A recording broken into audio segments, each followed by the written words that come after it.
24 घंटे में जब भी आपको मौका मिल जाए, कोई भी क्रिया में साक्षी को संभालें।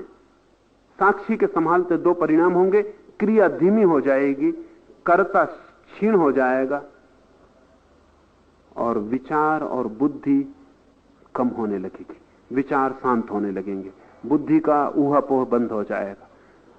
कोई छोटा सा प्रयोग, कुछ नहीं कर रहे हैं, सांस को ही देखें। सांस भीतर गई बाहर गई, सांस भीतर गई बाहर गई, आप उसको ही देखें।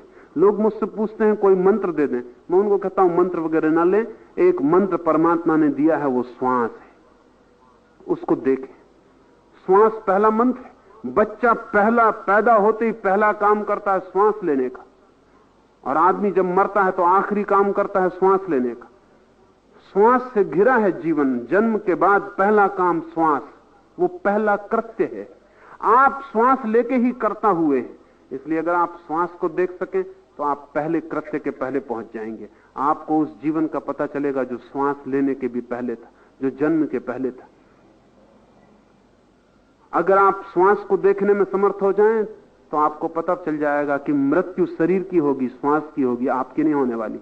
आप श्वास से अलग है। बुद्ध ने बहुत जोर दिया आनापान सती योग, श्वास के आने जाने को देखने का योग।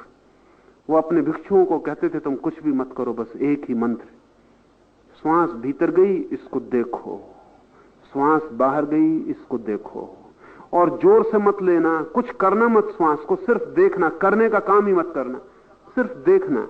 आंख बंद कर ली, श्वास ने नाक को स्पर्श किया, भीतर गई भीतर गई, भीतर पेट तक जाके उसने स्पर्श किया, पेट ऊपर उठ गया, फिर श्वास वापस लौटने लगी, पेट नीचे गिर गया, श्वास वापस आई, श्वास बाहर निकल गई, फिर नई श्वास शुरू हो गई। ये वर्तुल, इसे देखते रहना।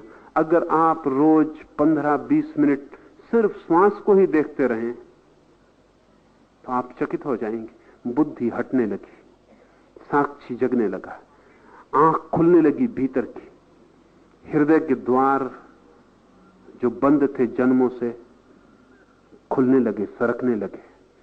उस सरकते द्वार में ही परमात्मा की पहली झलक उपलब्ध होती। साक्षी द्वार है, बुद्धि बाधा है।